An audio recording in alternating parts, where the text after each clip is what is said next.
ప్రేక్షకులకి ఆ లలితాంబిక అమ్మవారి యొక్క అనుగ్రహం పరిపూర్ణంగా కలగాలని మనస్ఫూర్తి కోరుకుంటూ, ఈ యొక్క జూన్ మాసంలో ద్వాదశ లగ్నాల వారికి, లగ్నం తెలియని వారి రాసుల వారికి ఏ విధంగా ఉండబోతుంది, ఏ విషయాల్లో చాలా అద్భుతంగా ఉండబోతుంది, ఏ విషయాల పట్ల జాగ్రత్తగా ఉండాలి, మరియు మీరు చేసుకోవాల్సినటువంటి దేవతా ఆరాధన ఏమిటి. దీనికంటే ముందుగా మనం అసలు గ్రహస్థితి ఏ విధంగా ఉంది. మీనంలో రాహువు కుజుడు ఉన్నారు కాబట్టి ఆ కుజుడు మేషంలోకి 2వ తేదీ నుంచి మారిపోతున్నాడు. చంద్రుడు మీనం నుంచి మొదలుపెట్టుకొని మళ్ళా కుంభం వరకు ఈ 4 రోజులు తిరుగుతాడు. అదేవిధంగా వృషభ రాశిలో రవి, బుధ, శుక్ర, గురు 4 గ్రహాలు కలిసి ఉన్నాయి. ఈ 4 గ్రహాలు కలిసి ఉండి 15వ తేదీకి రవి, బుధులు మిథునంలోకి మారిపోతున్నారు. 13వ తేదీకి శుక్రుడు మారుతున్నాడు. ఇక కన్యారాశిలో కేతువు, కుంభరాశిలో శని యొక్క సంచారం జరుగుతుంది. ఈ యొక్క గ్రహస్థితిని అనుసరించి ద్వాదశ లగ్నము మరియు రాశి వారికి ఏ విధంగా ఉందనేటువంటిది చూద్దాం. వృశ్చిక రాశి వారికి కనుక చూసుకున్నట్లయితే మీకు పంచమ స్థానంలో ఉన్నటువంటి కుజరాహువుల యొక్క స్థితి ఈ నెల నుంచి మార్పు వస్తుంది.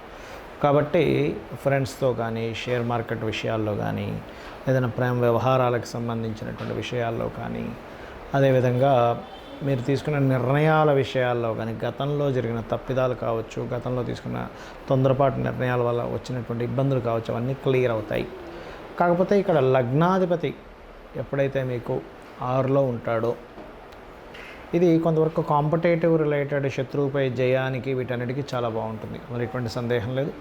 అయితే ఇక్కడ కొద్దిగా ఈ ఫైనాన్స్ రిలేటెడ్ సంబంధించిన విషయాల్లో దూర ప్రాంతాలకు వెళ్ళడం ద్వారా, ఆన్లైన్ ద్వారా, లేనట్లయితే విదేశీ సంబంధించిన వాటి మూలంగా, లేనట్లయితే కన్స్ట్రక్షన్ రిలేటెడ్, క్రియేటివ్ రిలేటెడ్ ఇట్లాంటి వాటి మూలంగా ధనయోగం చూపిస్తుంది. కాకపోతే మీకు మరింత ధనం బాగా గ్రోత్ రావాలి అంటే సూర్య నమస్కారాలు ఎక్కువగా చేస్తూ ఉండండి. ప్రదేశం మారడం ద్వారా, ముఖ్యంగా 15వ తేదీ లోపల మీకు ప్రదేశం మార్పులు ఇట్లాంటివి చూపిస్తున్నాయి పర్టికులర్గా. అదేవిధంగా ఇక్కడ గమనించుకున్నట్లయితే మీ యొక్క తోబుట్టువుల్ని విదేశాలకు పంపించాలని, లేకపోతే మీరు విదేశాల్లో ఉంటూ తోబుట్టువుని విదేశాలకి తీసుకురావాలనేటువంటి ప్రయత్నం కూడా ఖచ్చితంగా ఫలిస్తుంది, అందులో ఎటువంటి సందేహం లేదు.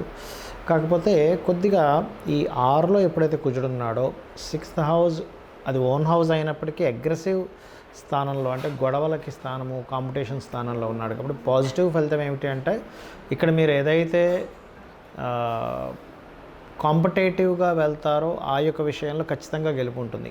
కాకపోతే ఆ అగ్రెసివ్నెస్లో కొన్ని మిస్కమ్యూనికేషన్స్ అవ్వడము, కొంతమందితో ఘర్షణ పడడం, ఇటువంటివన్నీ కూడా జరుగుతూ ఉంటాయి. ఇక ఉద్యోగ సంబంధించిన విషయంలో ఖచ్చితంగా 15వ తేదీ లోపల, అంటే మీకు వృషభ రాశి నుంచి సప్తమం నుంచి ఈ యొక్క రవి అష్టమంలోకి వెళ్ళే లోపల ఉద్యోగ అవకాశాలు వస్తాయి.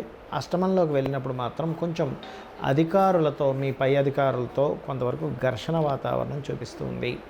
ఇక మీరు పర్టికులర్గా ఈ లాభంలో ఎప్పుడైతే కేతు ఉన్నాడో, ఈ కేతువు పర్టికులర్గా ఆధ్యాత్మిక చింతనని, ఏదైనా పుణ్యక్షేత్రాలకు వెళ్ళడము, ముఖ్యంగా గణపతి ఆరాధన చేయడం ద్వారా కూడా మీకు ఏవైతే ఆటంకాలు ఉన్నాయో అవన్నీ కూడా తొలగిపోతాయి, అందులో ఎటువంటి సందేహం లేదు. కొద్దిగా పంచమ స్థానంలో రాహు ఉన్నందుకు ఇప్పటికీ కూడా కొంత సంతానం కోసం ప్రయత్నం చేసేవారు, IUI, IVF ఇట్లాంటివి చేసేవారు కొంత జాగ్రత్త వహిస్తూ ఉండాలి. ఇక మీరు చేయవలసిన దేవతారాధన కూడా దుర్గా ఆరాధన ఎక్కువగా చేయండి.